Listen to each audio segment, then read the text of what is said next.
Hello नमस्कार, स्वागत है आप सभी का। मेरा नाम है शेखर गुप्ता और आप देख रहे हैं फिजिक्स संकल्पना। और बात करने वाले हैं तरंग प्रकाशिकी के एक और नए टॉपिक की, जिसका नाम है प्रकाश का विवर्तन। पिछले वीडियो में हमने खत्म किया है प्रकाश का व्यतिकरण और हमने पढ़ा है वहाँ यंग का द्विध्रुवीय प्रयोग। बच्चों बहुत इंपॉर्टेंट है आपके सिलेबस के लिए, आपके बोर्ड एग्जाम के लिए, तो उसको अच्छे से कर लें। और उसी से इसी घटना से मिलता जुलता, जैसे प्रकाश का व्यतिकरण हुआ ऐसा ही कुछ, लेकिन उससे थोड़ा सा अलग है प्रकाश का विवर्तन। और आज हम यही पढ़ने वाले हैं कि प्रकाश का विवर्तन होता क्या है और उसके अंदर हमें क्या क्या देखने को मिलेगा। तो चलिए बिना किसी देरी के शुरू करते हैं आज का वीडियो। और हेडिंग लगा लीजिए सब लोग, प्रकाश का विवर्तन।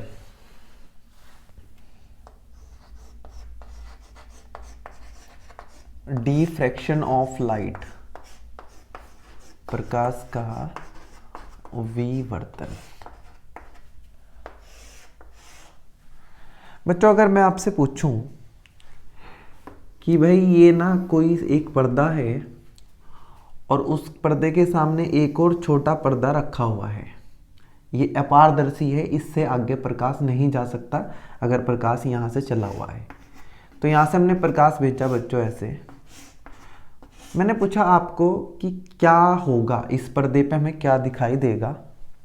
तो शायद आप लोगों का जवाब ये हो शायद कि भाई जितने हिस्से के सामने ये दीवार है यहां बन जाना चाहिए हमारा छाया क्षेत्र। छाया क्षेत्र बच्चों उसको बोलते हैं जहां प्रकाश नहीं पहुंचेगा, मतलब यहां इसकी परछाई बन जाएगी, तो इस क्षेत्र को हम बोल लेंगे छाया क्षेत्र। और इससे ऊपर वाले हिस्से में जो ये पर्दे का ऊपर का हिस्सा है, यहां हमें प्रकाश देखने को मिलेगा और इसको बोल देते हैं प्रदीप्त क्षेत्र। प्रदीप्त मतलब जिसमें प्रकाश है, दीपक है, जो दीप्त है, जो चमक रहा है, उसको बोलते हैं प्रदीप्त क्षेत्र। लेकिन हुआ क्या बच्चों, जब ये प्रयोग किया गया या ऐसा देखा गया कि जब प्रकाश यहाँ इस प्रकार चलता है तो ये ना जो छाया क्षेत्र है, तो मैं यहाँ ना कुछ प्रकाश देखने को मिला कुछ हिस्से में। छाया क्षेत्र के कुछ हिस्से में मैं क्या देखने को मिला, प्रकाश। मतलब इसका ये है कि प्रकाश ना जब यहाँ से गुजरा तो वो सीधा नहीं गया, वो ऐसे चला गया यहाँ मुड़ के। और ये प्रकाश क्यों मुड़ा, क्योंकि ये इस किनारे से टकराया है। और बच्चों इसी घटना को बोलते हैं प्रकाश का विवर्तन। क्या है प्रकाश का विवर्तन, सुनना ध्यान से, यहाँ से परिभाषा लिखने वाले हैं हम इसी से। जब दो परिभाषाएं लिखेंगे हम इसकी, एक यहाँ से फिर एक आगे से। जब प्रकाश किसी तीक्ष्ण किनारे से, तीक्ष्ण किनारे से, अब ये तीक्ष्ण किनारा क्या होता है, आपने ब्लेड देखा है ना सबने, उस ब्लेड का जो किनारा होता है वो बहुत क्या है, शार्प, तीक्ष्ण, तेज है, मतलब ऐसा ही ये यहाँ ये क्या होगा, तेज किनारा, मतलब कोना होगा, ये यहाँ से नहीं हो सकती ये चीज, ये होगी किनारे से बिल्कुल। जब प्रकाश किसी तीक्ष्ण किनारे से गुजरता है तो प्रकाश अपने रास्ते से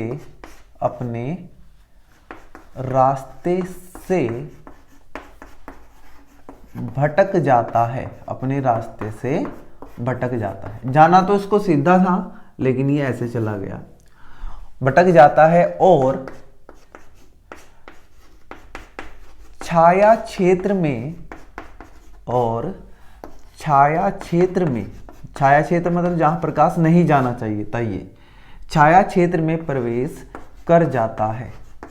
हमने तो ये सोचा था कि यहाँ ना इस सारे हिस्से में क्या मिलेगा हमें, छाया क्षेत्र, लेकिन यहाँ तो हमें प्रकाश देखने को मिला।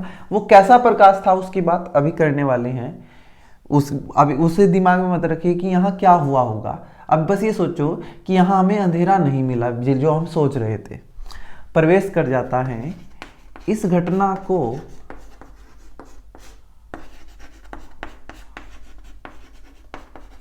प्रकाश का विवर्तन कहते हैं, विवर्तन कहते हैं। हमने कहा बहुत बढ़िया। बच्चों विवर्तन ना एक प्रकार से क्या है, बेंडिंग ऑफ लाइट, लाइट का मुड़ जाना।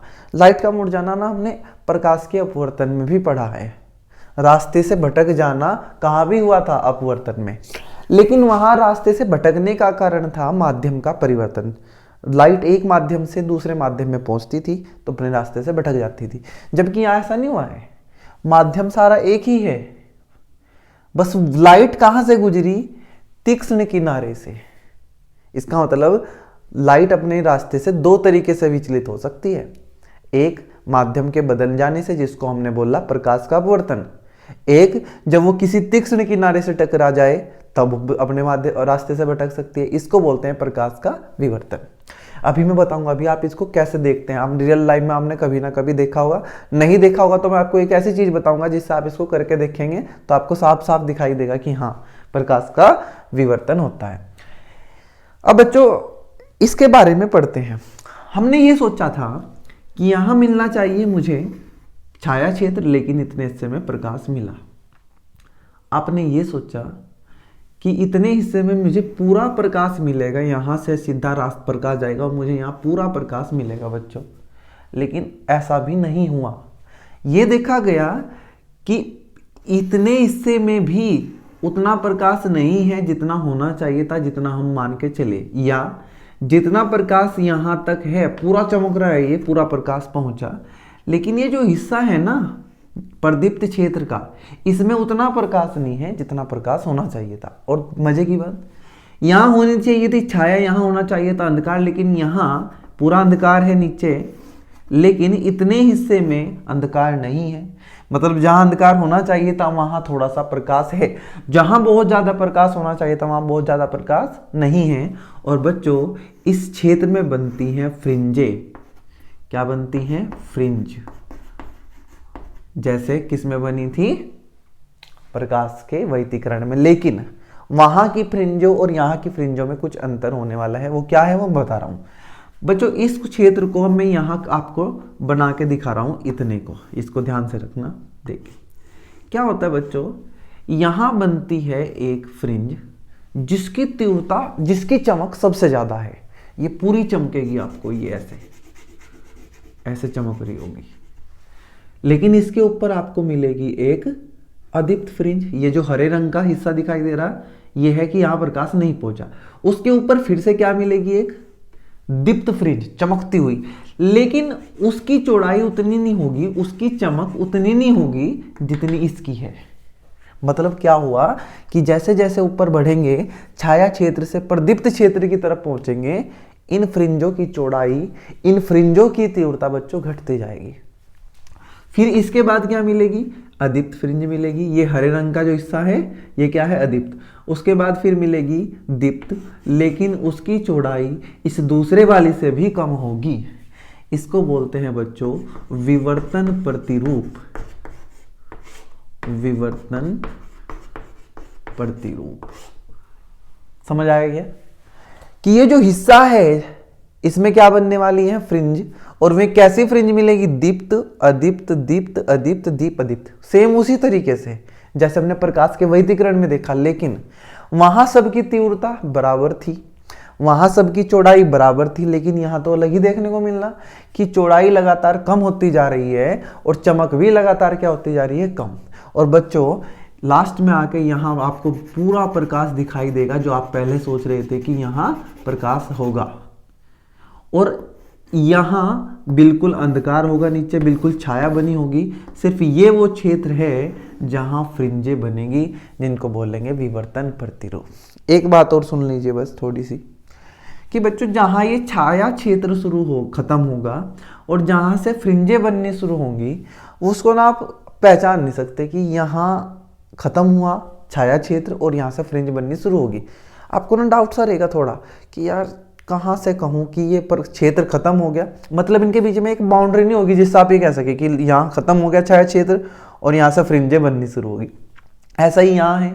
आप देखते जाओगे फ्रिंजें आपको छोटी होती दिखेंगी और एक टाइम पे आपको पूरा प्रदीप्त क्षेत्र, पूरा प्रकाश दिखाई देगा, लेकिन उस टाइम भी आप ये नहीं कह सकते कि यहाँ फ्रिंजें बनना बंद होगी और यहाँ से प्रदीप्त क्षेत्र शुरू हो गया। मतलब इनके बीच में ना कोई एक सीमा नहीं है कि यहाँ खत्म और यहाँ से शुरू, थोड़ा सा बस ये ध्यान रखना आप लोग। ये था प्रकाश का विवर्तन, मैंने आपको परिभाषा बताई। आगे बढ़ते हैं, अभी तो बहुत देखना है इसमें, फिर मैं लास्ट में आपको बताऊंगा कि आप घर में कैसे करके देखेंगे इसको। चलिए इसको हटा रहा हूं मैं।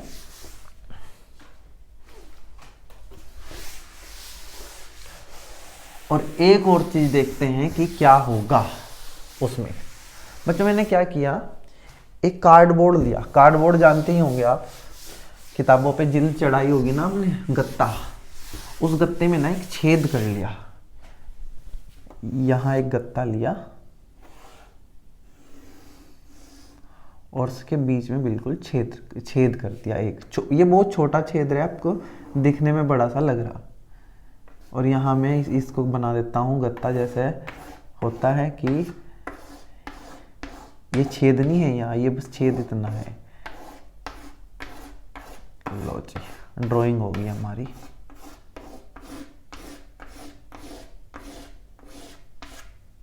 ये छेद है, इसके सामने हमें एक और गत्ता रखा है ऐसा ही, या इससे बड़ा जो भी रखना चाहते हैं आप। और इधर से भेजा प्रकाश, ये प्रकाश है हमारा। बच्चों गत्ता ऐसे रखा है, इसमें बीच में छेद है ऐसे, इसके पीछे एक और गत्ता, और यहां से प्रकाश डाला। तो मैंने पूछा क्या होना चाहिए था। किसी छोटे से बच्चे से पूछ लूं तो ये कहेगा कि प्रकाश इसमें से निकलेगा और यहाँ जाके गोला बना देगा, जितना ही है। लेकिन क्या देखने को मिला कि यहाँ गोला तो बना, लेकिन वो इससे बड़ा था, वो इतना नहीं था। मतलब ये हुआ कि प्रकाश जाना ऐसे चाहिए था, लेकिन वो मुड़ के उस क्षेत्र में चला गया जहां प्रकाश पहुंचना ही नहीं था। आपको तो ऐसा लगा था कि यहाँ एक छोटा सा छेद बन जाएगा, बाकी सब में अंधेरा रहेगा। लेकिन क्या हुआ, वो जितना छोटा छेद था उससे बड़ा छेद बना वहां। लेकिन इससे भी मजेदार चीज ये हुई कि ऐसे ऐसे ना बहुत सारे गोले बनते चले गए, जिनको हम फ्रिंज बोलते हैं। हाँ, यहाँ ये बहुत ज़्यादा चमक रहा था बीच में यहाँ, लेकिन ये फिर उतने नहीं चमक रहे, इनकी चमक भी घटती जा रही है, तीव्रता भी घटती जा, ना इतने बड़े हैं ये, और लास्ट में जाके ये भी खत्म हो जाएंगे। तो ये है एक और परिभाषा यहाँ से बनती है क्या, मैं लिखता हूँ उसको, इसको हटाते हैं, लिख लेना सब आप। जब प्रकाश किसी अत्यंत सूक्ष्म, बहुत छोटा होना चाहिए ये छेद, अत्यंत सूक्ष्म, बहुत बड़ा होगा तो फिर ऐसा ही नहीं दिखाई देगा। जब प्रकाश किसी अत्यंत सूक्ष्म छिद्र से होकर गुजरता है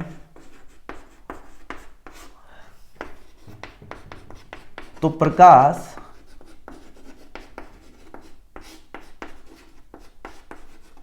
छिद्र के तीक्ष्ण किनारों, ये जो किनारे हैं, ये जो किनारे हैं यहाँ, किनारों से टकराकर, जैसे हम पहले बात कर रहे थे वो टकराकर, वहाँ बस ऐसे ये दीवार सी खड़ी थी, प्रकाश ऐसे टकराया था, ऐसे मुड़ गया था, टकराकर अपने रास्ते से भटक जाता है, अपने रास्ते से भटक जाता है और छाया क्षेत्र में प्रवेश कर जाता। भाई हमें तो ऐसा लगा था कि यहाँ तो सारी जगह अंधेरा होगा, सिर्फ प्रकाश थोड़े से छेद में होगा, लेकिन प्रकाश यहां भी देखने को मिल रहा। और छाया क्षेत्र में प्रवेश कर जाता है। इस घटना को प्रकाश का विवर्तन कहते हैं। क्या समझ आया तुम्हें प्रकाश के विवर्तन से? हमें ये समझ आया कि जब प्रकाश किसी तीक्ष्ण किनारे से टकराएगा तो अपने रास्ते से भटक जाएगा और उस जगह पहुंच जाएगा जहां प्रकाश को नहीं पहुंचना था, जहां क्या होनी थी, छाया होनी थी, जहां अंधकार होना था, और वहां जाके बनाएगा फ्रिंजेस, और इस घटना को बोलते हैं प्रकाश का विवर्तन। और अब परिभाषा से आगे बढ़ते हैं और उस चीज पे पहुंचते हैं जो हमारे सिलेबस के लिए बहुत ज़्यादा इम्पोर्टेंट है, जिसका नाम है बच्चों एकल झिर्री प्रयोग, लेकिन मैं डिटेल में उसको अगले लेक्चर में पढ़ाऊंगा। आज तो हम सिर्फ उसका इंट्रोडक्शन करेंगे, तो आप उसको बस समझ लीजिए। अभी नंबर 3, दो तरीके के उदाहरण बताइए, इसको तीसरा मान लीजिए बच्चों ये पर्दा लगा हुआ है सामने, और इसके सामने एक और पर्दा है। जैसा यंग ने प्रयोग किया था ऐसा ही कर रहे, बस यंग ने 2 छेद किए थे पर्दे में, 2 स्लिट बनाई थी, 2 झिर्री बनाई थी। यहाँ केवल एक झिर्री आपको बनी हुई दिखाई देगी। अब आपके दिमाग में हो सकता है कि ये क्या है, कैसे? कुछ नहीं करना, आपको एक कागज लेना और एक कागज में ब्लेड मार दो, तो आपको वो लाइन ना सीधी पतली सी लाइन ऐसे बनी दिखाई देगी। वो लाइन मैंने ऐसे रख दी, ऐसे देखो, ऐसे था मेरा कागज, ऐसे रख रखा, कागज पे मैंने जहाँ ये मेरी उंगलियां हैं यहाँ एक ब्लेड ऐसे मारा और मैंने ये ऐसे रख दिया, तभी तो इतना बड़ा दिखाई दे रहा। चौड़ी नहीं है ये, कागज फाड़ दो इतना लंबा नहीं, बस ये लाइन मैंने ऐसे दिखाई। इसको ये कहलाती है झिर्री। और क्योंकि एक झिर्री है इसलिए आगे इस प्रयोग को हम बोलने वाले हैं एकल झिर्री प्रयोग। यंग के प्रयोग में 2 झिर्री थी, ध्यान रखना। और बच्चों पीछे से प्रकाश डाला गया। मैं पूछता हूं आपसे क्या हुआ, अभी मैं प्रयोग नहीं पढ़ा रहा हूं, मैं तो आपसे पूछ रहा हूं कि क्या होगा। आप कहेंगे मतलब आप हो सकता है आप तो पता चल गया कि प्रकाश मुड़ेगा। मैं तो ये सोचता भाई कि ये प्रकाश जाएगा सीधा ऐसे और ये प्रकाश जाएगा नीचे से सीधा ऐसे, और इस क्षेत्र में ये जो इसके सामने का क्षेत्र है यहाँ प्रकाश होगा, जिसको हम बोलते हैं प्रदीप्त क्षेत्र। जहाँ प्रकाश होता है क्या बोलते हैं? प्रदीप्त क्षेत्र। और उसके नीचे और ऊपर मतलब ये क्या बनना चाहिए? छाया क्षेत्र। और नीचे भी क्या बनना चाहिए हमारा? छाया क्षेत्र। ऐसा हमारा मानना है। लेकिन जो हुआ वो अलग ही था, बिल्कुल अलग। ये देखने को मिला कि हाँ यहाँ प्रकाश है इतने से में, लेकिन इसके ऊपर और इसके नीचे भी प्रकाश है। प्रकाश किरणें इस किनारे से टकराई और यहाँ गई छाया क्षेत्र में पहुंच गई। लेकिन इससे भी अलग, इससे भी आगे बढ़ के मिला कि केवल प्रकाश यहाँ नहीं था, इतने में तो था ही। यहाँ बीच में कुछ जगह अंधेरा, फिर प्रकाश, फिर अंधेरा, फिर प्रकाश, फिर अंधेरा, फिर प्रकाश, ऐसे ही ऊपर यहाँ अंधेरा फिर प्रकाश, ऐसे अंधेरा फिर प्रकाश। ये फ्रिंज हमें देखने को मिली। ये बीच में जितना प्रकाश दिखाई दे रहा है इसको हम आगे पढ़ेंगे केंद्रीय फ्रिंज के नाम से या केंद्रीय उच्चिष्ट के नाम से। और ये जो दूसरे हमें दिखाई दे रहे हैं बच्चों, इनको पढ़ेंगे हम उच्चिष्ट के नाम से या द्वितीयक उच्चिष्ट के नाम से। इनकी एक खासियत ये है, ये आपको सबसे ज़्यादा चमकता हुआ दिखाई देगा। और ये इनकी चमक जैसे जैसे आप ऊपर बढ़ोगे या नीचे जाओगे, इनकी चमक आपको घटती हुई दिखाई देगी और आपको ये इनकी चौड़ाई भी कम होती दिखाई देगी। इसी को हम अगले लेक्चर में जब पढ़ेंगे द्विझिर्री प्रयोग के नाम से, और आपको पढ़ के मजा ही आ जाएगा। बहुत बढ़िया है, बस आप इसको अच्छे से पढ़ के आना। तो मुझे उम्मीद है कि आप प्रकाश का विवर्तन समझ गए होंगे क्या है। प्रकाश का रास्ते से मुड़ जाना, जो वो किसी तीक्ष्ण किनारे से होके गुजरे। इसको जाना तो ऐसे था, लेकिन यहाँ हमने क्या किया, ब्लेड रख दिया, ऐसे रख दिया ब्लेड, तो क्या होगा, ये इसके किनारे पे मुड़ जाएगा और वहां पहुंच जाएगा जहां इसको पहुंचना नहीं था। इस घटना को बोलते हैं प्रकाश का विवर्तन। अब बच्चों ये जो मैं चीज बताने जा रहा हूं आपको, ये ज़्यादातर हम लोग छोड़ देते हैं। ये मानते हैं कि हमारे लिए इम्पोर्टेंट नहीं है, हमारे लिए किसी काम की नहीं है। और जो मैं बताने जा रहा हूँ वो है विवर्तन के प्रकार। खासकर हमारे सिलेबस में 2 प्रकार के विवर्तन की बात होती है बच्चों। एक होता है फ्रेनल विवर्तन, साइंटिस्ट थे फ्रेनल विवर्तन, और एक होता है बच्चों फ्रॉनहोफर विवर्तन। अब ये क्या है, कुछ ज्यादा खास नहीं, बस आप इनको थोड़ा सा समझ लें। ये दो प्रकार के विवर्तन हैं, 2 अलग अलग साइंटिस्ट के द्वारा किए गए हैं। उन्होंने क्या किया, एक पर्दा लिया, ऐसे ही इन्होंने भी एक पर्दा लिया, यहाँ एक पर्दा लिया, उसमें बीच में एक स्लिट की, इन्होंने भी एक पर्दा लिया और बीच में एक स्लिट ली। इसके सामने से प्रकाश डाला यहाँ मतलब प्रकाश स्रोत है, इन्होंने भी यहाँ प्रकाश स्रोत लिया और यहाँ से प्रकाश डाला। अब तक तो हमें सेम दिखाई दे रहा है, लेकिन जो इनमें अलग है वो क्या है? फ्रेनेल विवर्तन में जो ये स्लिट से पर्दे की दूरी और इस स्लिट से स्रोत की दूरी, ये हमें पता है, ये सीमित है, ये बहुत ज़्यादा नहीं है, ये तो कम है, मतलब बहुत कम नहीं है, मैं ये कह रहा हूँ बहुत ज़्यादा नहीं है। लेकिन यहाँ ये दूरी मतलब इस पर्दे की दूरी जहाँ हमें फ्रिंजें बनती हुई दिखाई देंगी, और ये जहाँ हमारी क्या है, स्लिट है, जहाँ हमारी झिर्री है, ये दूरी होती है अनंत, बहुत ज़्यादा होती है। और ये दूरी मतलब स्लिट से इस स्रोत की दूरी भी बहुत ज़्यादा होती है। जहाँ ये दूरियाँ अनंत हो, असीमित हो, बहुत ज़्यादा हो, उसको बोलते हैं फ्रॉनहोफर विवर्तन। और जहाँ ये दूरियाँ सीमित होती हैं उसको बोलते हैं फ्रेनल विवर्तन। ये इसका सबसे इंपॉर्टेंट अंतर है, यही बताता है कि फ्रॉनहोफर है और ये फ्रेनल है। इसमें और भी चीजें हैं। यहाँ फ्रॉनहोफर विवर्तन में बच्चों हम यूज करते हैं लेंसों का, 2 लेंस यूज करते हैं, एक तो यहाँ रखते हैं झिर्री से पहले और एक झिर्री के बाद। ये ध्यान रखना कि फ्रॉनहोफर विवर्तन में हम विवर्तन कराने के लिए यूज करते हैं उत्तल लेंस का, और यहाँ उत्तल लेंस की कोई ज़रूरत नहीं होती। ये लिख लेना पॉइंट बना के कि इसमें उत्तल लेंसों की ज़रूरत होती है, इसमें नहीं होती। ये जो उत्तल लेंस है ये रखा जाता है जहाँ प्रकाश स्रोत रखा होगा उसके फोकस पर। जैसे वहाँ से प्रकाश किरणें चलेंगी तो क्या होगा, ये उसको समांतर कर देगा, मतलब ये कुछ होता है, पता ही होगा जिन्होंने प्रकाशिकी अच्छे से पढ़ी, लेंस लूंस।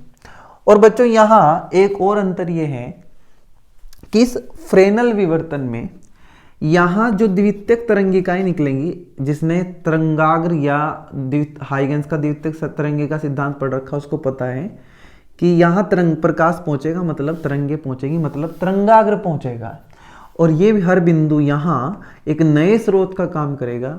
और यहाँ से जो द्वितीयक तरंगिकाएं निकलेंगी वे या तो गोलीय होंगी या बेलनाकार होंगी। और यहां जो तरंगाग्र निकलेंगे बच्चों वे निकलेंगे समतल तरंगाग्र, यहां होंगे समतल तरंगाग्र। ये कुछ हमारे बेसिक अंतर थे, आपके एग्जाम के लिए इतने ज़्यादा इम्पोर्टेंट नहीं होते, लेकिन आपको पता होगा तो आपके लिए सही रहेगा कि फ्रेनल विवर्तन क्या होता है, फ्रॉनहोफर विवर्तन क्या होता है। उम्मीद है आपको समझ आया होगा आज का लेक्चर ये, और अगले वीडियो में हम बस विवर्तन खत्म करने वाले हैं। उम्मीद तो यही कि अगले वीडियो में इसको खत्म कर लेंगे, क्योंकि थोड़ा लेंथी सा है। कोशिश करूंगा एक ही वीडियो में खत्म करूं जिससे आपको अच्छे से समझ आ जाए। तो चलिए मिलते हैं नेक्स्ट वीडियो में, तब तक के लिए पढ़ते रहें और धन्यवाद।